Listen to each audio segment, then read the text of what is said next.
प्रतिष्ठा बचाने के लिए भारी मतों से विजय बनाकर भेजे। जय हिंद। दोस्तों,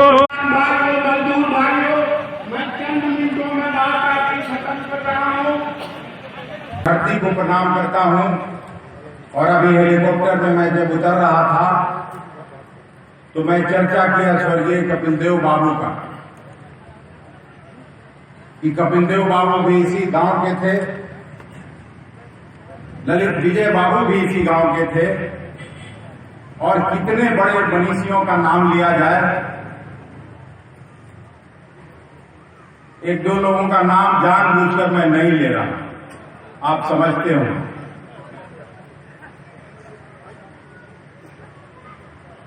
कांग्रेस पार्टी ने, राहुल गांधी जी ने इस बार लखीसराय का टिकट बड़ैया के बेटा को देने का काम किया है, और उसका एक संदेश है पूरे इलाके में कि जब बड़ैया पूरा जग जाता है तो फिर किसी की हिम्मत नहीं है कि यहां का चुनाव कोई और जीत सके। ब्रह्मर्षि परिवार का राजधानी के रूप में हम जब कभी कोई बड़ा गांधी मैदान का रैली किए हों, जब कोई बड़ा राजनीतिक निर्णय लिए हों, तो बड़ैया आके महारानी स्थान में माथा टेक के ही आगे बढ़े हैं। और जब कभी मुझे जरूरत पड़ी यहां के नौजवानों ने यहां से लेकर पटना तक न केवल में हमको समर्थन और आशीर्वाद दिया है, बल्कि पूरी ताकत के रूप में आप मेरे पीछे खड़े रहे। हम जानते हैं ये जो जगह है ये शायद लखीसराय में है कि मोकामा में? लखीसराय, पटना हो गया, लखीसराय है। मैंने यहाँ वोट छोटे सरकार को पड़ेगा कि इसको पड़ेगा? पिछला बार उनको हम लोगों ने टिकट दिया था यहाँ से एमपी का, लेकिन उसमें आप लोगों ने गलती की थी। एक ऐसे आदमी को यहां से चुनाव जिताकर संसद में भेज दिया जो कभी आपको सम्मान नहीं देता, जो कभी बड़ैया के लोगों को सम्मान देने का काम नहीं किया, बल्कि उल्टे अगर उस आदमी के आ जाइए तो वो आंख दिखाने का काम करता है, आपको थाना और जेल भेजवाने का काम करता है। नवरात्रा का समय है, जिस तरह से भगवान श्री राम ने रावण के घमंड को चकनाचूर करने का काम किया था, उसी तरह से आज नीतीश कुमार के अहंकारी सत्ता को चकनाचूर करने का काम आपको करना है। जिंदाबाद से काम नहीं चलने वाला है। एक एक बच्चा, एक एक मां बहन बड़ैया से हर गांव में लखीसराय के निकलिए, तभी बड़ैया का सम्मान और मान बचेगा। आप लोग बार बार जब कभी इधर से गुजरते थे यही कहते थे कि बड़ैया के बेटा को टिकट दीजिए, हम लोग जिताकर भेजने का काम करेंगे। हमने अपना वचन निभाया है, अब आपको वचन निभाने का समय है। और इसी के लिए आज तारिक साहब और राज बब्बर साहब बड़े जैसे बड़े नेता आपके बीच आए हैं कि आप राहुल गांधी के नेतृत्व को मजबूत करिए। क्या होता था जब श्री बाबू मुख्यमंत्री थे, ये सब इलाका में वोट मांगने की जरूरत नहीं थी। किसी भी ब्रह्मर्षि परिवार में, किसी भी गांव में नेहरू जी और इंदिरा जी के फोटो के बिना कोई घर अछूता नहीं रहता था। इस दमदार धरती के दमदार लोगों को मैं नमन करता हूं।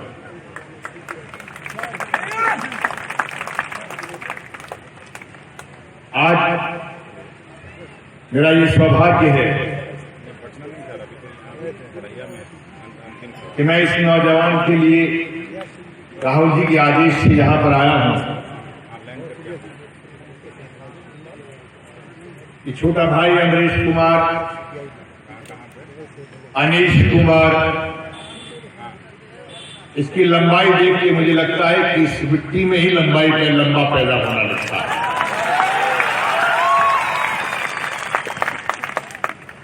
और यहाँ की लंबाई सिर्फ इसलिए नहीं है कि देखने में खजूर की तरह लंबे लगे, मैंने इस लंबाई के अंदर ताकत भी देखी। मैं कहीं ना कहीं इस मिट्टी के एक नेता का शागिर्द भी रहा हूं, जिनका नाम कपिल बाबू था, कपिल देव सिंह जी। उन्होंने हमें सिखाया भी, हमें फटकारा भी, हमें डांटा भी। और आज आप लोगों की सूरतें देखकर और आशीष कुमार गंभीर चेहरे को देखकर मुझे लगा कि कपिल बाबू जी का कोई जरूर रिश्तेदारी नहीं रहा है। आज अच्छा दिन है, शायद हम सबके दिन आज फिरने वाले हैं। आज यहां पर आप लोग इकट्ठा हुए हैं, इस धरती पर इकट्ठा हुए हैं। आदरणीय साथी हमारे नाम ले रहे थे, तो कल श्री बाबू की जयंती थी। उनका आशीर्वाद, इस धरती का आशीर्वाद, नौजवानों बुजुर्गों की तरफ देखोगे तो समझ में आएगा कि श्री बाबू सिर्फ इस क्षेत्र के नहीं, बिहार के नहीं, बल्कि देश के गौरव थे, जिसको नेहरू जी के अपना मित्र मानते थे। ऐसे भूमि पर आ जाने का मौका मिला। हमारे आदरणीय नेता जिनके साथ में आया हूं, बड़े ही अदब के साथ में उनका नाम लेता हूं, भाई तारिक अनवर साहब। आज राष्ट्रीय नेता है। एक जमाने में जो हम दाई मूछ से थोड़ा बाहर निकल के अभी काली मूछ आई नहीं थी पूरी तरीके से, हम भी जवानी की तरफ बढ़ रहे थे, तो एक जवान नेता, युवा नेता था जिसका नाम तारिक अनवर था। वो भी आपकी इसी भूमि से है, इसी धरती से है। आज उनके साथ में हम आए हैं, उनके सानिध्य में आने का मौका मिला। लेकिन आपका ही अपना सुपुत्र, जिसने बिहार आपकी सिर्फ, मैं इन चीजों में यकीन नहीं करता, लेकिन जब नाम ही कुछ ऐसा हो कि समाज का, जिसके में ब्रह्मा का नाम भी हो, ऋषि भी हो, तो वाकई पुण्य दोनों इकट्ठे हो जाते हैं। ब्रह्म ऋषि की का ये गौरव, ये नौजवान साथी देखने में तो वाकई नौजवान लगता है, उम्र का मैंने कोई पूछा नहीं कितनी है। हमारा आदरणीय साथी, हमारा नेता है भाई अखिलेश प्रताप सिंह, आपके गौरव की तरह से हैं। आप इनकी बात मानते हैं और ये आपकी बात मानते हैं और हमेशा मानते रहेंगे।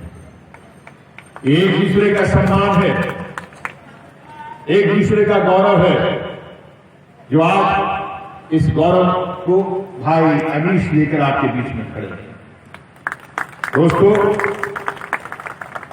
ये कोई मामूली बात नहीं होती है कि अखिलेश प्रताप सिंह ये कह रहे हैं कि अनीश की जीत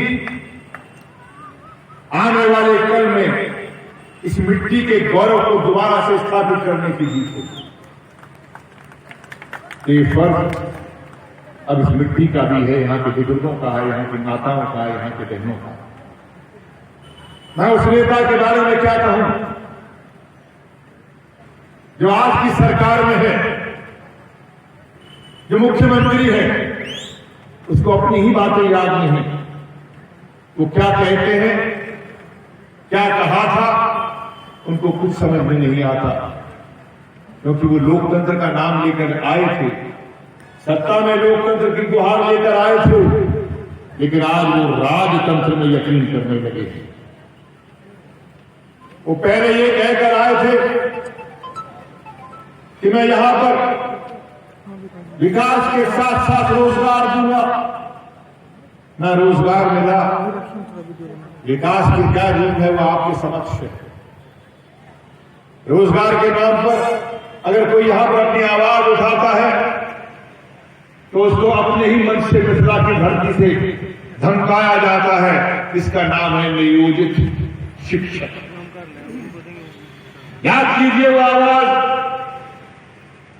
जिसके बारे में आज इस नियोजित शिक्षक को उस शिक्षक को आज बड़ी फूलों की बरसात कर रहे हैं, उसके ऊपर मान सम्मान कर रहे हैं। और इन्होंने ही मिथिला की धरती से उसको धमकाया था और आज फिर चुनाव आ गए हैं तो मान मनोबल शुरू हो, क्योंकि वो जानते हैं कि चुनाव तो शिक्षक ही कराएगा। और मैं भी ये कहना चाहता हूं, शिक्षक वही होता है, शिक्षक वही होता है जो छाया के रास्ते पर चले, अपने अपमान के लिए चुटिया खोल दे और बदला लेने के लिए तैयार हो जाए। शिक्षक वही होता है कि जब चंद्रगुप्त जैसा बहादुर साथी मिला है तो फिर उसको बंदूक करने का काम करे, क्योंकि आने वाला कल बदलाव होगा। आने वाला कल वो खोई हुई अपनी आभा को वापस लेकर आना चाहता है। उस आभा मंडल के साथ इसीलिए आज इस जमीन पर यह मीटिंग रखी गई है, क्योंकि ये जमीन अमर की जमीन है। ये जमीन ऐसे लोगों का कर्म क्षेत्र रहा है जिन्होंने सबसे सबका न्यौछावर किया है, त्यागा है, इस जमीन को अपने सबसे आगे किया है, गरीब को सबसे आगे किया है। आज उस जमीन पर हम खड़े हैं, उस जमीन पर आपके बीच में हम यहां पर गिनतियां गिनने के लिए नहीं आए, हम यहां पर इसलिए आए हैं कि जब आप अपने घर में वापस जाएंगे, आप राहुल गांधी के इस भरोसे, अखिलेश प्रताप सिंह के इस भरोसे, तारिक अहमद साहब के इस भरोसे, जो आज अनीश कुमार के नाम से, अमरीश कुमार के नाम से इस मिट्टी का है, और इस मिट्टी को आप अपनी ताकत से एक बार बिहार के राष्ट्र बनाने का काम करें, यही आपसे बिहार करना है। और मेरी आपसे प्रार्थना, इस चुनाव को मात्र चुनाव मत समझना, ये बदलाव का मोड़ है। इस बार का चुनाव जात और धर्म पर नहीं, बल्कि आने वाले कल और आपके बच्चों के भविष्य के कल के लिए आपको अपना वोट देना है, अपनी खोई हुई आभा के लिए, अपनी खोई हुई गरिमा के लिए, और इस मिट्टी की इस ताकत के लिए आपके हाथ के कंधे पर बटन दबा के भाई अनीश को आपको भारी मदद से जिताना है। आप सबका बहुत बहुत धन्यवाद, प्रणाम, जय हिंद। अनीश को भारी बहुमत से आप कामयाब बनाइए, हमारी यही आपसे वो है, आपसे यही निवेदन है, आपसे यही प्रार्थना है कि इस नौजवान को मौका दीजिए। मुझे विश्वास है कि ये बड़ैया के और तमाम पूरे विधानसभा की जो समस्या है उसका समाधान करने में ये सक्षम होंगे और हम सब लोगों का आशीर्वाद उनको मिलेगा। बहुत बहुत धन्यवाद, जय हिंद।